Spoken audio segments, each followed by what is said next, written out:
Update करने के बाद आपको ऑनलाइन ट्रांसफर संतोष के 5 मेनू उपलब्ध होंगे।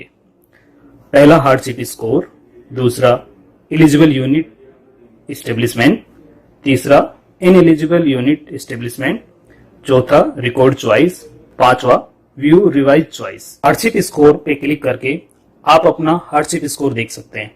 अगर आपका हार्डशिप स्कोर नहीं दिख रहा है, इसका मतलब आप इस साल एससीटी ट्रांसफर में नहीं। एलिजिबल यूनिट ऑब्लिक एस्टेब्लिशमेंट पे क्लिक करके आप देख सकते हैं कि इस एससीटी में आप कहां अप्लाई करने के लिए योग्य हैं। एलिजिबल यूनिट लिस्ट के साथ यूनिट की लोकेशन व वहां पे उपलब्ध वैकेंसी भी आप देख सकते हैं, जो कि आपको चॉइस भरने में काफी मददगार होगा। इसी एलिजिबल यूनिट के लिस्ट में आपको अपने चॉइस को चुनना है। और in eligible unit oblique establishment पे आप क्लिक करके देख सकते हैं कि आप कहां के लिए योग्य नहीं है व उसका कारण क्या है।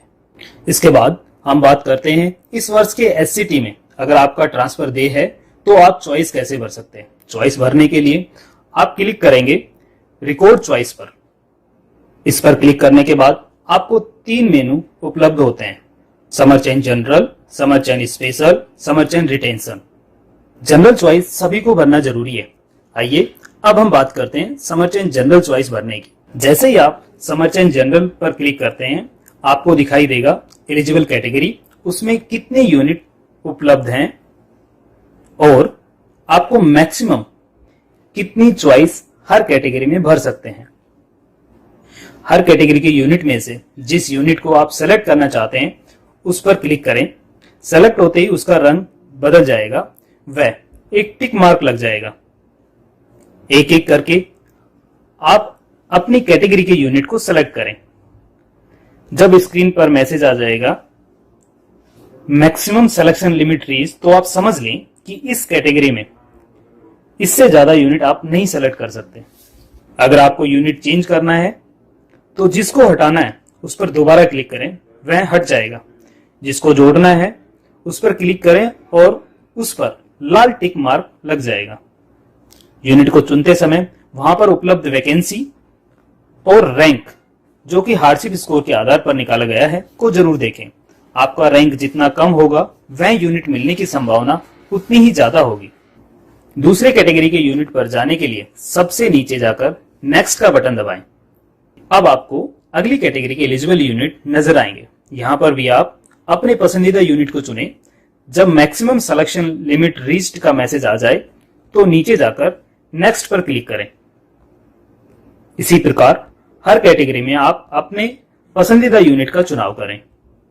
आखिरी में सारे चुने हुए यूनिट कैटेगरी वाइज एक जगह आ जाएंगे और आपको टोटल काउंट नीचे दिखाई देगा। अब जैसे यहां पर 28 यूनिट यूजर द्वारा चुने गए, अब आपको इन 28 यूनिट को वरीयता क्रम भरना है। वरीयता क्रम का मतलब आपका पहला, दूसरा, तीसरा, चौथा चॉइस इन 28 में से कौन सी यूनिट है। इन 28 यूनिट को आपको आपके वरीयता क्रम के हिसाब से 1 से 28 तक लगाना है। अगर किसी वरीयता क्रम को आप दोबारा भरने की कोशिश करेंगे तो आपके पास ऑलरेडी प्रेफरेंस यूज्ड का मैसेज आएगा, यानी कि उस वरीयता क्रम पर आपने किसी और यूनिट को पहले ही रख दिया है। आप एक ही वरीयता क्रम पर 2 यूनिट को नहीं रख सकते हैं, अतः किसी एक यूनिट का वरीयता क्रम बदलें। अपने द्वारा सेलेक्ट किए गए सभी यूनिट को क्रमवार वरीयता क्रम में लगाएं।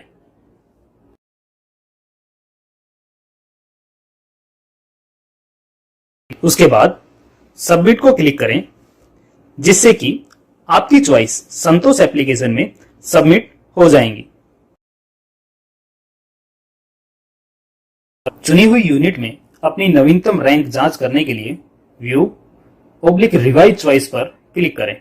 संतोष एप्लीकेशन ट्रांसफर प्रोसेस करते समय आपके द्वारा वरीयता क्रम में पहले से आखिरी यूनिट को क्रमवार आपके हार्डशिप स्कोर, वहां पर उपलब्ध वैकेंसी और आपकी एलिजिबिलिटी को देखते हुए यूनिट आपको अलॉट की जाएगी।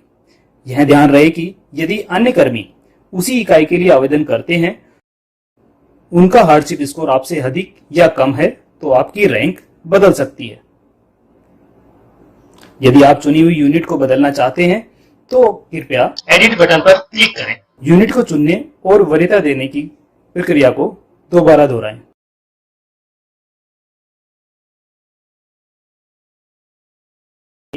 अब हम बात करते हैं समर चेन स्पेशल चॉइस को भरने की।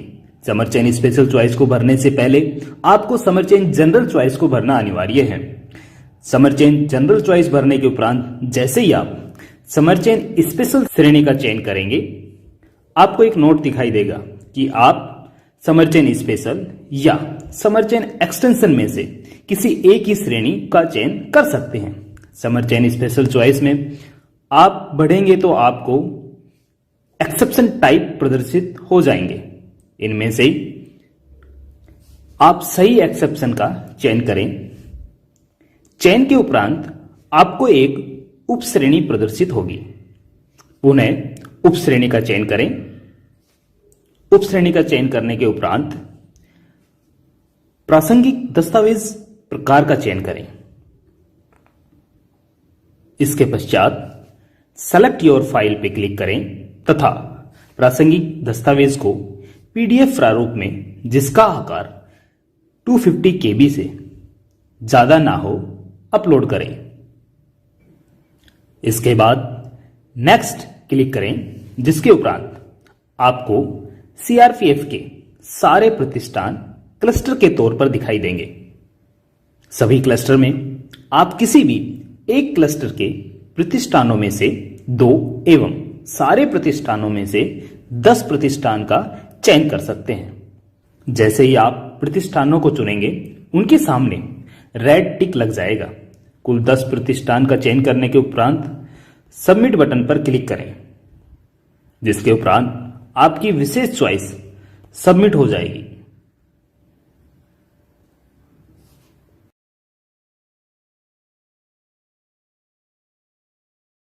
अब हम बात करते हैं समर चेन रिटेंशन को भरने की। समर चेन रिटेंशन को भरने से पहले आपको समर चेन जनरल चॉइस को भरना अनिवार्य है।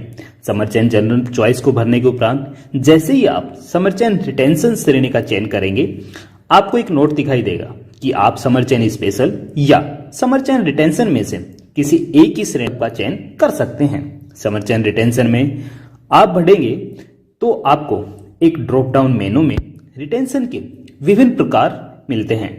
इनमें से सही विकल्प का चयन करें। चयन के उपरांत आपको नीचे दिए गए टेक्स्ट बॉक्स में आपका अनुरोध कारण 200 शब्दों में अंकित करें। इसके उपरांत यदि आप संबंधित दस्तावेज अपलोड करना चाहते हैं तो सेलेक्ट योर फाइल पर क्लिक करें तथा प्रासंगिक दस्तावेज को पीडीएफ प्रारूप में जिसका आकार 250 KB से ज्यादा न हो अपलोड करें। अपलोड करने के बाद नेक्स्ट पर क्लिक करें, जिसके उपरांत आपकी रिटेंशन चॉइस